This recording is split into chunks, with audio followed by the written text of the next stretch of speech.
What happens when Ferrari, a brand that has built its entire legacy on roaring V8s, screaming V12s, and the smell of race fuel, decides to go fully electric? You get the 2026 Ferrari Luce, and trust me, this car has already broken the internet, crashed Ferrari stock by 8%, and divided the entire automotive world in the span of 48 hours. Some people are calling it a masterpiece, others are calling it a betrayal. Today, we're going to break down every single detail: the design, the tech, the performance, the interior, the price, and give you the complete picture. Let's talk about the looks, because this is where the internet absolutely lost its mind. The Luce is a 5-door hatchback with aft-hinged rear doors and a cab-forward design. Those rear doors, by the way, they're suicide doors, the kind that open backwards, like a Rolls-Royce, on a Ferrari. Let that sink in. It features a low-slung nose, since there's no V12 under the hood, but above it is an additional bodywork element that looks like an upside-down wing, creating downforce. Below, on the broad black fascia, Ferrari added the headlights, while on the lower side of the bumper, a slim air intake feeds the front rotors with cold air and helps with electrical system cooling. The overall shape? It's unlike any Ferrari we've ever seen. The design theme gives it the look of a two-piece body, a black glassy volume contained within a colored outer shell, not dissimilar to the way the 12 Cylindres glass and gloss black volumes look inserted inside its body panels. Size-wise, this is the biggest Ferrari ever built.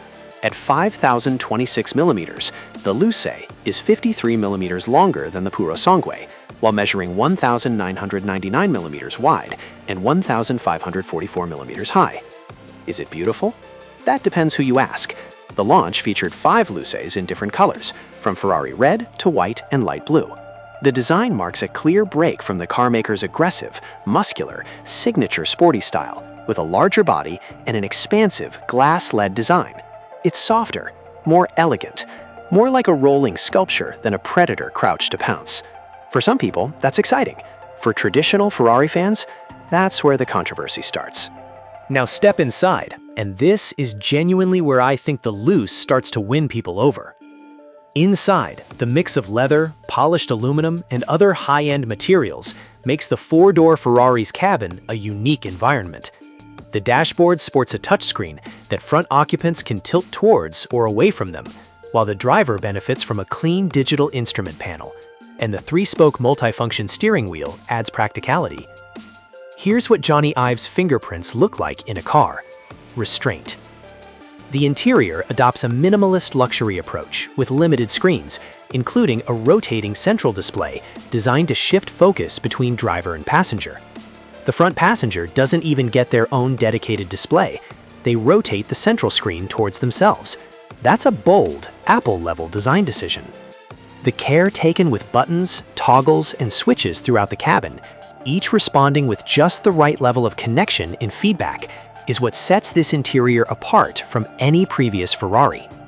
At the back, things get genuinely impressive for a brand that's never cared much about rear passenger comfort. The rear cabin seats 3 adults across a full bench, with more boot space than the Puro Sangue at 597 liters. A rear screen shares real-time performance data from the driver's instruments with rear passengers, and the rear climate controls are housed in the center console.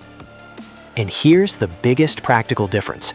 Since there's no transmission tunnel running through the center of the vehicle, a 5th passenger can actually sit comfortably in the back.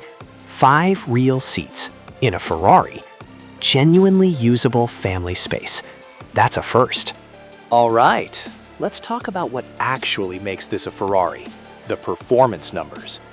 4 electric motors, 1 per wheel, produce 1,050 horsepower, enabling 0 to 62 miles per hour in 2.5 seconds, a top speed of 193 miles per hour, and a claimed range of up to 330 miles from a 122 kilowatt-hour battery. 0 to 62 in 2.5 seconds, in a car that seats 5 people and weighs over 2 tons. That is absolutely brutal. Ferrari says the Luce will travel from 0 to 124 miles per hour in just 6.8 seconds, making it one of the firm's fastest accelerating models yet. The platform underpinning all of this is entirely bespoke. Ferrari created a dedicated 880V platform specifically for the Luce, with a 47-53 weight distribution. That rear-biased weight balance is a deliberate choice. It's meant to preserve the classic Ferrari feel of a rear-driven machine, even with torque going to all four wheels.